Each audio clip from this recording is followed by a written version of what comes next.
The other day I saw I'm Thinking of Ending Things, and I absolutely loved it, but I also knew that many people would absolutely hate it. So I decided to check out the reviews online, and I wasn't shocked to see that a lot of people didn't like the film.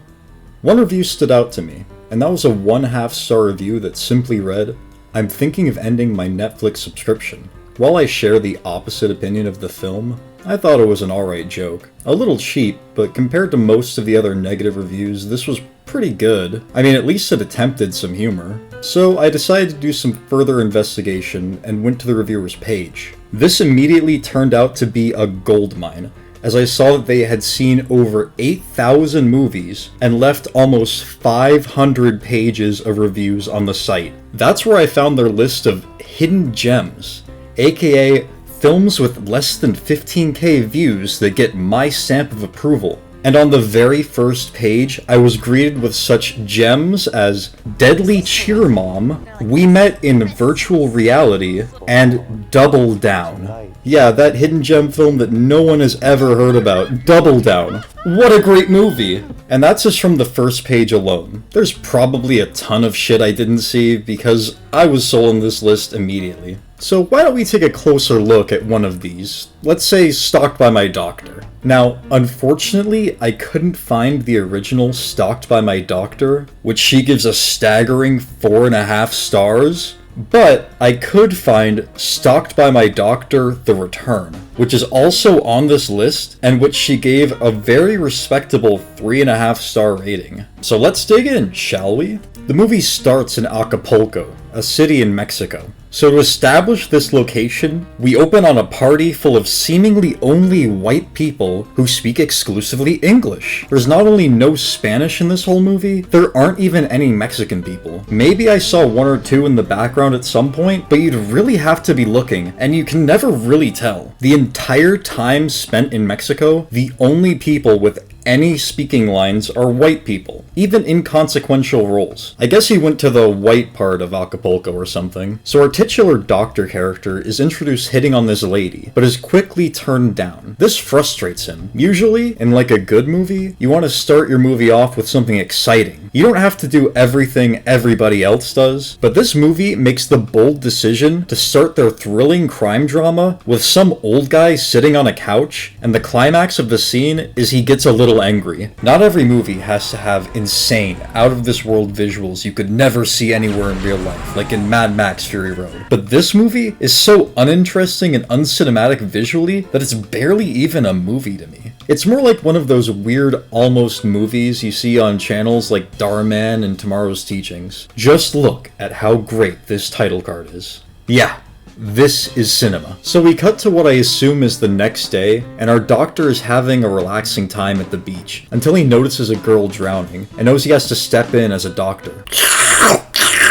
Now, I know he's saving her life and all, but it's really jarring to watch someone who looks like they could be in high school essentially making out with a guy who looks like my grandpa. Jeez, I wonder how the actress felt filming this. Well, here we go. This is gonna be great for my career. Ew, this tastes like a hard candy and dust. And spoiler alert, if this makes you uncomfortable, this is literally the first 5 minutes of the movie. This is the tip of the iceberg, so to speak. So then the doctor meets up with the girl and her mother at the hospital for some reason, and tries out the same pickup lines she was using on the girl at the party. But instead of going after the mother, he goes after the daughter. She's more receptive to his flirting than the girl at the party, probably because he just saved her life. Immediately after, the movie shifts tone, and he has this really creepy conversation with some woman over video chat. This character was probably extensively explored in previous entries into the Stalked by Doctor multiverse, but I don't know shit about that, so I'm just gonna assume she's like his psychiatrist or something, based on how they talk in this scene. He explains that he's fallen in love after only one day of knowing this very young girl, and that he plans to date her mother to get closer to her, and the woman pretty much reacts the same way as the audience. I'm going to strongly advise that you don't try to contact the girl or her mother. Then she offers him a prescription for antidepressants in some kind of attempt to sedate him so he doesn't go through with the plan, and he immediately fires her. This interaction upsets the doctor deeply, so he freaks out while they play the Ralph the Movie Maker violin.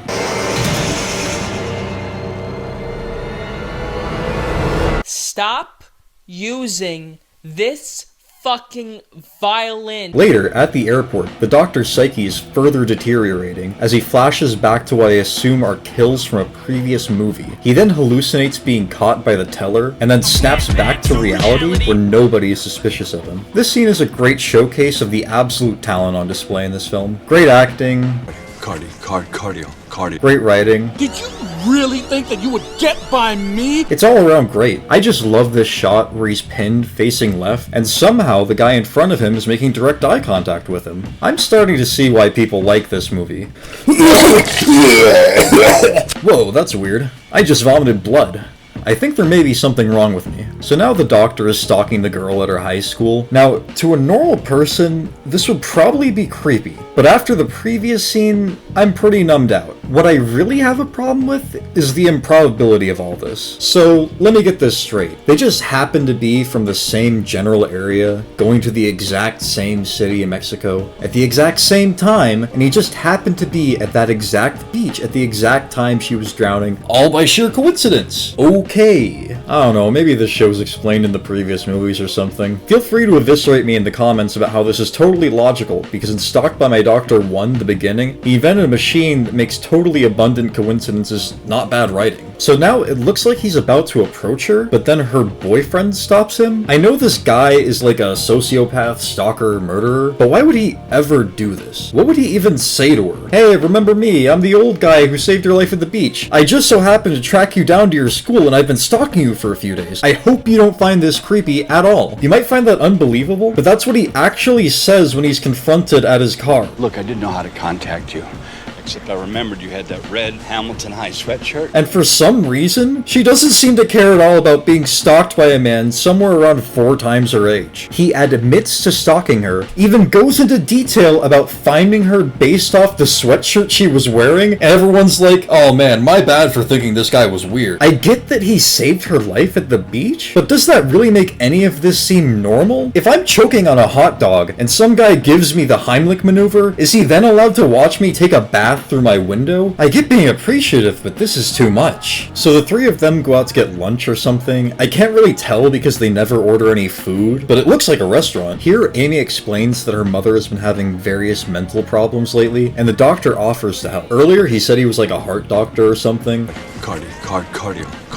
Heart doctor. But now he's offering to be a therapist or something? Aren't those 2 completely different fields? This is sort of like asking your plumber to fix your Wi-Fi. Like, maybe he could do it, but whatever. I guess you could just say this girl is completely enamored with this guy and sees him as like a savior figure who can solve all their problems. Later, the mom and daughter talk about dating the doctor, reminding the audience that this movie made for women fails the Bechdel test. This scene feels like it should have some emotional weight, since it's some dramatic moment about the mom coming to terms with her husband's death, but I keep getting distracted by the granola box. Is this movie sponsored by granola? Not any brand of granola, just granola. Look at the book names. They don't have names. They don't have any names.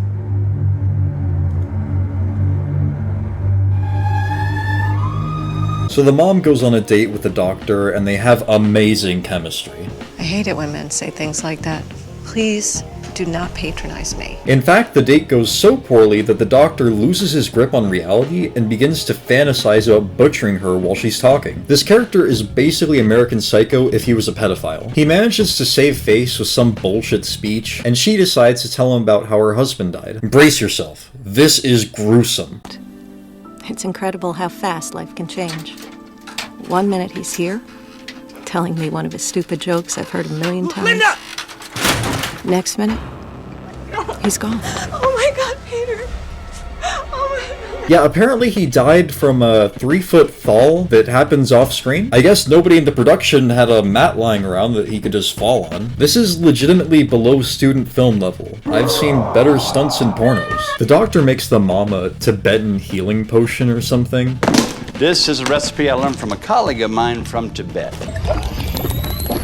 and does some immersion therapy with her. I guess she's afraid of heights after her husband had that horrible fall. I mean, shit, I'd be scared too if I lived in a universe where an adult man could die from a 3-foot drop. Be careful, lady. One wrong step and you're done for at that height. After this, she asks him out on a date, and I guess they immediately go out on the next date. It's hard to tell if this is the next day, or the same day, or a week from now, but now they're at the beach with the daughter and her boyfriend. Man, these people sure do love the beach. I would personally be a little anxious about going to the beach, especially with my daughter, who I recently saw almost drown at the beach. But whatever, maybe this is 2 years later, who fucking knows. The doctor pulls the boyfriend aside and starts putting out feelers to see whether he's serious about dating the daughter or not. Unfortunately for the doctor, he says that he plans on marrying her and says that their love is true. Simultaneously, the mom and daughter talk. Like their last scene, they just talk about the doctor. This scene really shows off the acting chops of the younger performers. I want to spend the rest of my life with Amy. We're getting married as soon as we graduate.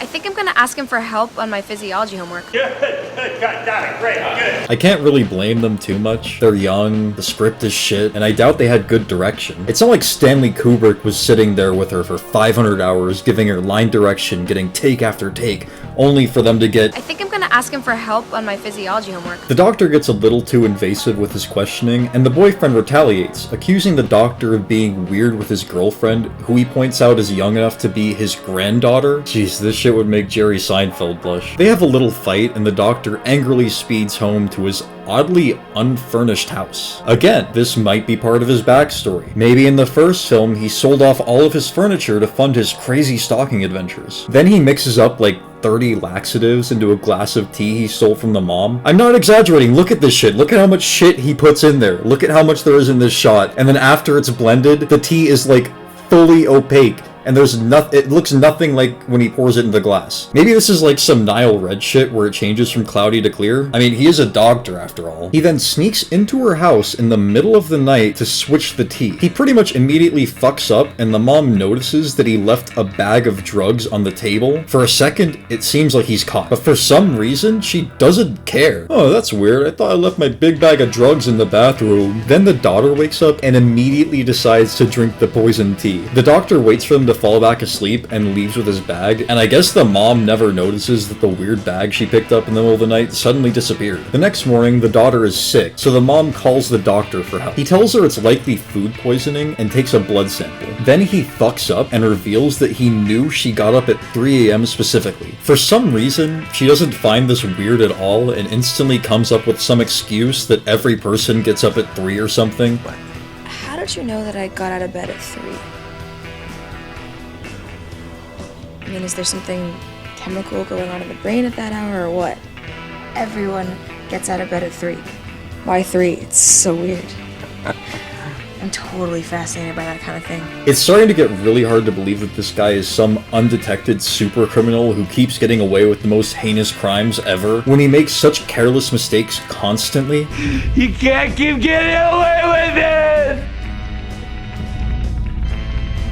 He can't keep getting away with it! Some amount of time later, she meets with him at some medical facility to discuss her blood test. He tells her that while she isn't sick, she does have genital herpes. And even with all of the red flags this guy has been waving right in her face, she fully trusts him and immediately breaks up with her boyfriend. My ridiculously circuitous plan is 1/4 complete. The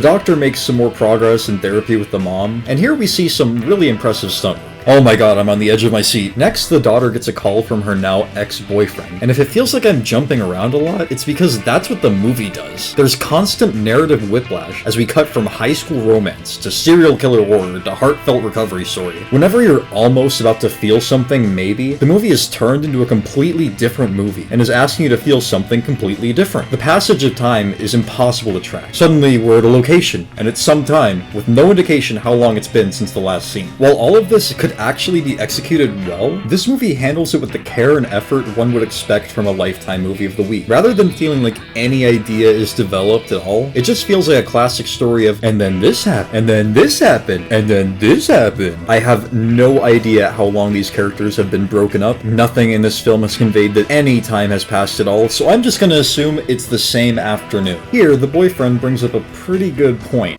I mean, I don't know why you were so quick to believe what some doctor tells you and not me. That doctor saved my life. And for the record, it's called science, Garth. It's not up for debate. I'm sorry, it's just 2 years. That's how long we've been going out. You're just gonna throw that away? This is her high school boyfriend of 2 years, which is a fucking eternity in high school. Yet she doesn't believe anything that he says. He has been suspicious of the doctor since before they even met. I guess she just doesn't trust this guy that much. I mean, I guess they aren't that close. I am still going to love you, no matter what.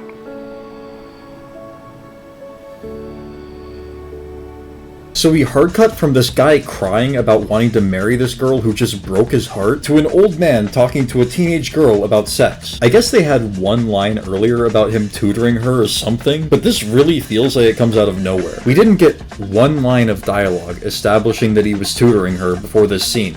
She just mentioned it as an idea at the beach, and then boom, we're dropped right into advanced sex ed. At least for the first time, this character seems reasonably uncomfortable with what's happening, so there's actually a relatable action in this movie. So now we have a bit of a role reversal, where the mother is completely smitten with the doctor, and the daughter is the one apprehensive about seeing him. She expresses her discomfort with the doctor, and for some reason the mom takes the side of some weird old man she's known for less than a month over the word of her own daughter. Who knows? Maybe it's been 10 years. The movie doesn't feel like telling me how much time has passed, so I guess it's however long it takes for a mother to believe some obvious creep over her own daughter. Does she not believe her? Or does she not think that what she says is troubling? Both are equally unrealistic, so I guess it doesn't really matter. Next, the doctor meets up with the mom at her job. I guess she's a lawyer or something? It's not really explained at all. We just cut from some stock footage of a building somewhere to an interior of a courtroom. It really feels like the movie is falling apart. It was never good, but at least in the beginning there was some sense of pacing and location. Now we just cut to a scene and it's sometime, somewhere. The only establishing shots are stock. There are almost no extras, and the set design is basic to say the least. I guess those things just aren't really important in movies. Let's just keep doing the same scenes of the same 4 characters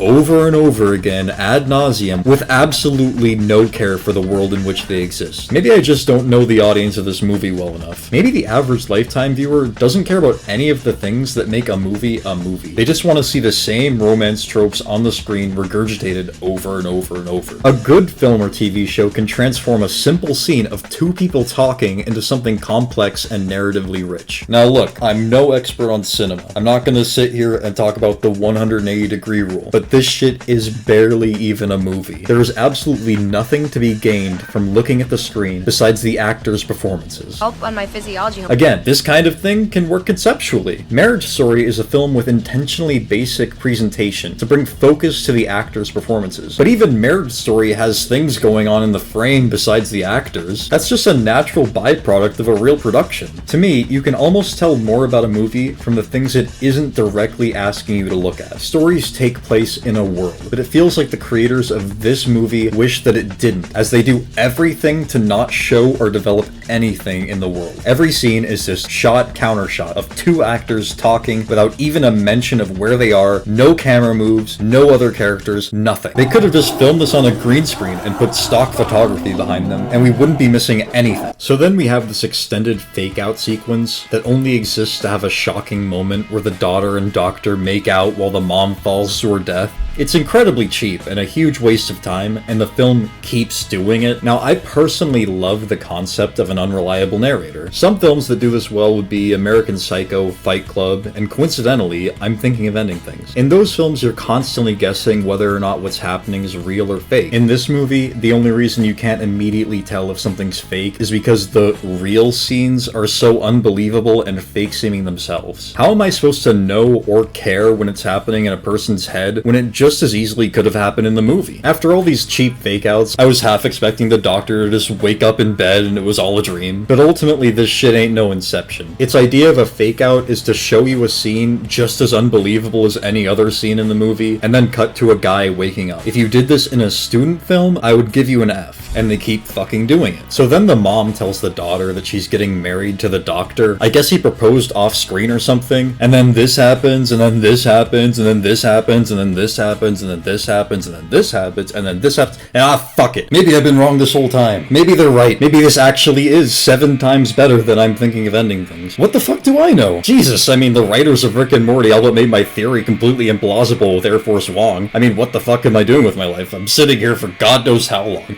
putting more work into a JoJo theory than I ever did in any term paper in my whole life. Why am I trying this hard for a story where the writer was constantly fighting deadlines and developing concepts as he went, all while juggling some of the most convoluted world building ever? Araki is a genius, but to make absolute concrete sense of his work is near impossible, and in my opinion, not even what the writer wants from us. Stands are supposed to be ultimately mysterious, nebulous, and incomprehensible, having some rules while still leaving enough room for the audience's imagination. Multiple people can have their own personal theories on what stands are and how they work, and trying to find enough information for one to be considered the truth requires way too much proof that simply isn't there. That being said, this is how stands work in Steel Ball Run. Now, in the time since my last video, people have already done some amazing work in this field. If you wanted to understand how stands work in the new universe of JoJo, the first place you would probably want to look is X-Fort's All Stands in Steel Ball Run video. In it, he does a great breakdown of every single stand in the part, and even explains some of the more confusing aspects of the part that many people miss. However, while that video works phenomenally to explain the story and abilities on a surface level, Hamon Beats' video, Stands, Spin, and Saints, explores the deeper implications of the entire series, and is perhaps the greatest JoJo theory video ever made. His video not only explains how stands work in Steel Ball Run, but all of JoJo. However, there's one key aspect of stands in Steel Ball Run specifically that I would like to focus on that he did not fully discuss in his video. One aspect of this specific part that is often overlooked yet has a huge impact on how we should perceive not only the stands of Part 7, but all of the events that take place in that universe. In Part 7, many of the main characters acquire their stands by personally fusing with the corpse of Jesus Christ. This not only grants them powers, but allows Jesus himself to communicate with them. The corpse is very different from the inanimate space rock giving stands before. The Holy Corpse is clearly shown having a full consciousness of its own. While the stand arrows can be argued to be sentient, we know for a fact that Jesus Christ himself can consciously communicate through the corpse parts, and is even shown using powers through them. While other stand acquisition methods follow the rule of drawing out an individual's potential, the corpse is capable of powers independent of the user, and this is shown with every stand user besides Johnny. With both Lucy and Gyro, they are given a stand temporarily while holding the corpse part that goes away after they defuse. In both cases, it's likely that this is because they were fused with the corpse for so little time that they never learned how to control the abilities. But it also implies that the corpse is chiefly responsible for the powers, and they simply adopt it over time. It's not to say that these couldn't be their natural stands, as we see Johnny has Tusk in other timelines, but we don't really know. Also, the similarities between Ticket to Ride and Love Train really make me think it's more of the power of the corpse, and that Lucy doesn't have this insanely overpowered ability for no explainable reason. This would also explain why Scan so closely resembled the Protector of the Eye. It's likely that these are just powers of the corpse granted to whoever controls the part. The corpse is shown to be so much more powerful than anyone or anything else, and it's fully conscious with a will of its own. This is way different from the stand arrows that pretty much just awakened your natural potential. We can see this definitively with D4C. D4C is universally unique. There's only one D4C in the whole universe. This means that even the countless alternate timelines with methods of acquiring stands, Valentine never unlocks D4C, showing that the corpse must be able to grant powers beyond the individual's capabilities. Which brings us to Diego. Diego offers us a perfect case study, where in one timeline he unlocks the world, and in another timeline, because of the corpse, he unlocks Scary Monsters. I believe that Scary Monsters was actually a better stand to unlock for Diego's purposes. The corpse knew this and intentionally unlocked this stand, having knowledge of the future. I personally believe that he could have given Diego Scary Monsters even if Ferdinand didn't die nearby with the stand, considering what else he was capable of in the story. But it makes so much sense that he simply transferred the stand from the dying Ferdinand. Now, why would Jesus choose to give Diego Scary Monsters instead of the world, one of the strongest stands ever? You would probably expect that getting a stand from such a powerful source would yield a more powerful stand, not a weaker one. But there's actually a lot of good explanations for this. Number 1. It helps him escape his initial fight with Johnny and Gyro better. For starters, he could have died from eating rocks, though I don't know about this one because when Scary Monsters wore off, everyone else didn't die. Then again, Diego was given autonomy by Ferdinand, so maybe the other guys weren't eating rocks in the first place. So who really knows? What we do know, albeit from the original timeline, is that the world takes a lot of stamina, and we can reasonably hypothesize that it works the same here. He likely wouldn't have the energy to use Time Stop effectively, especially considering that it would be his first time ever using it. Remember, original Dio was a vampire who didn't even have to breathe. He had superhuman capabilities that synergized with his time stop, allowing him the longest and most spammable time stop in the entire series. The world! Tomare Tokyo! The world! The world! The world!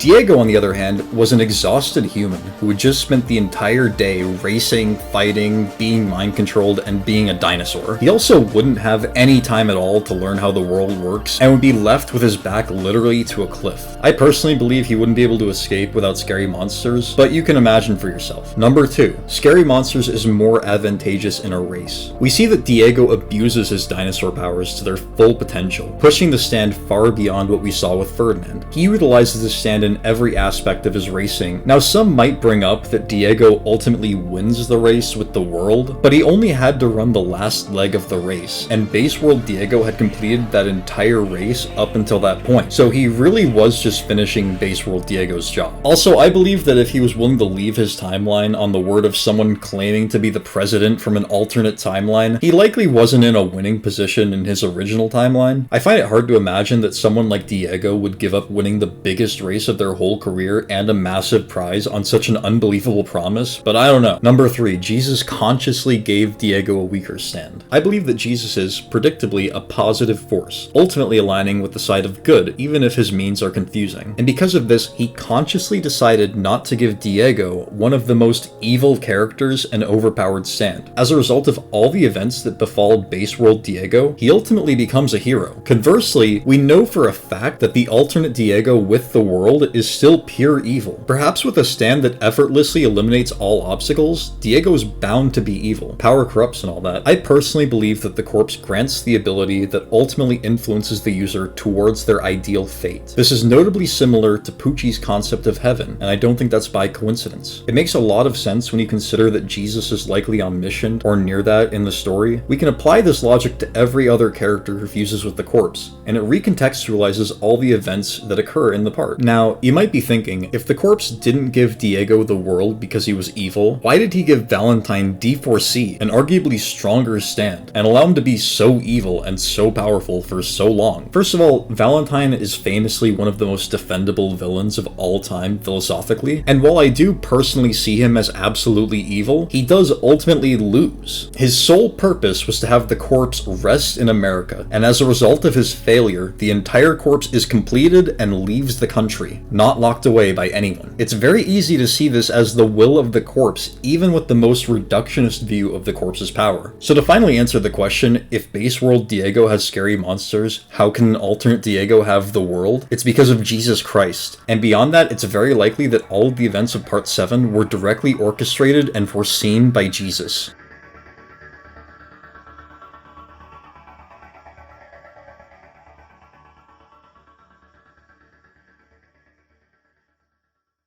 Now, while that theory has been incredibly difficult for me to formulate and has been taking up most of my time thinking in the shower for a long time now, there is something that has been eating at me even more. It keeps me up at night. I can't think straight anymore. Something has been haunting me ever since I saw it. I thought the whole world had forgotten about it like I tried to. And then one day, it appeared before me again, as if to taunt me. This creature is known as... So I honestly never planned on making this video. After I made the initial Wong is Wrong, I kind of felt like I was just fanboying over a show that I really liked at the time. Not that there's anything wrong with that. I still think I made some good points, but there really wasn't a need for a second video as the first was already a bit excessive. That is, until the creators of the show decided to do a follow-up, and pretty much trampled all of the things that I liked about the original episode, which seems pretty par for the course for the new season. So now I would like to finish my 7-year-old point about how a cartoon therapist is a hack. First of all, Jerry should have been at the meeting instead of Rick. One of Jerry's biggest flaws is not understanding others, and family therapy is one of the best ways of remedying this. Jerry is shown to be quite compassionate and well-intentioned deep down, even if he usually fucks things up. Whereas Rick understands others, but simply does not care because he believes he's beyond them. While it's possible that therapy could work for anyone, Rick is pretty much the worst possible candidate for family therapy, especially Wong's highly judgmental and comically short-sighted brand. I refuse to believe that the man who invented interdimensional travel across timelines struggles with fairly shallow emotional observations. He's not some socially maladapted savant. He's a torture genius lone wolf type who willingly chose not to participate in society, likely because his problems are so large that they tend to hurt the people he loves. Maybe I'm wrong, but in the end, I do not believe that what Wong did for Rick is anywhere near what she could have done for the family if she had worked with Jerry instead. Or both. Fuck it. Why isn't Jerry here? None of this is a flaw with the show, though. Hear me out. I initially believed that Wong existed as a joke character, a comically unflattering caricature of therapists of sorts. Oh my god! Oh, there's pictures of people eating poop. I thought the original Wong plot was a comedy of errors, like an episode of It's Always Sunny in Philadelphia, or a National Lampoon movie. I thought this made a lot of sense considering the show does this a lot, and Dan Harmon has a history of making the joke character the therapist. Wong was comically monotone and frank about all topics, including her client walking in as an animate pickle. She literally specialized in eating poop, and she makes far-reaching and incredibly judgmental conclusions off of very little information. Here's what she has to say to Beth after 5 minutes of their first meeting. You and your father have a very specific dynamic. I don't think it's one that rewards emotion or vulnerability. I think it may punish them. I think it's possible that dynamic eroded your marriage and is infecting your kids with a tendency to misdirect their feelings. See, I thought it was a joke that a therapist would pretty much blame the failures of both a marriage and the raising of 2 children on the only person trying to get help and some person she's never met, based off of like nothing at all, while simultaneously Summer and Morty are just sitting there with a blank expression on their face, completely unimportant to the meeting that it's only taking place because of what they did at school. But I guess I was absolutely wrong, and it was important for a team of new writers to come in and destroy my totally outlandish theory. In the new episode, Air Force Wong, Wong is depicted as comically right, to the point of being borderline psychic. I guess her being comically adequate could work as well as a joke about her being comically inadequate. But the bigger problem is that the new episode only leaves room for one of the 2 interpretations, when the original could be viewed from either. In this episode, Wong isn't just a good therapist. She's Goodwill Hunting on crack, able to end conflicts with a short speech, or read any situation at a glance. I guess I would be somewhat okay with this if it made sense, but it has so many problems. One of the things Rick and Morty excelled at was portraying a dysfunctional family, and the original Wong episode was essentially a case study of one of the key elements of many dysfunctional families, that even when they try to get help, nobody is equipped to deal with their problems. This is what confuses me about this view of Wong as a super therapist. Why are there so many problems? Why is every character so extremely depressed, crazy, emotionally unstable, when they have access to a therapist who can apparently see the future? To me, all of this works better under the theory that Wong is wrong,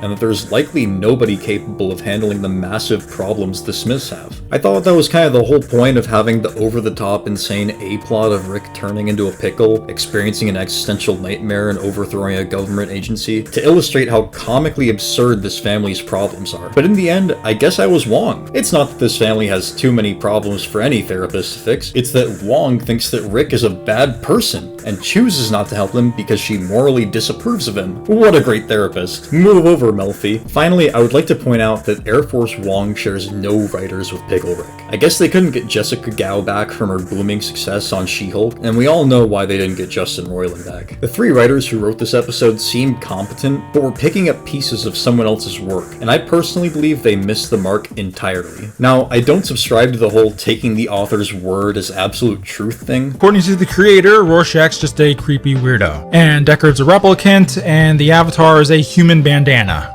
fuck everything. But here we don't even have the original author. You can't even really use the argument that the writer said it so it makes sense for the character. These aren't the people who created the character. This episode is just fairly incompetent fanfiction. A statement that pretty much sums up the whole show after Roiland left. So if you made it this far, I would like to personally award you one virtual gumball. Use it wisely. While making this video, I've come to appreciate how much shit people are able to make. JoJo is up to 9 parts now, Rick and Morty is going on its 8th season, and Morgan has over 500 pages of reviews on Letterboxd. Meanwhile, I'm sitting here with 7 years since my last upload. I'll probably never match their productivity or anything, but I definitely don't plan on being as inactive as I have been. This video has been especially difficult, and maybe if I didn't take on such a challenging endeavor so early, I would have uploaded more. So tune in next time when I do a 10-hour long video explaining everything in JoJolian.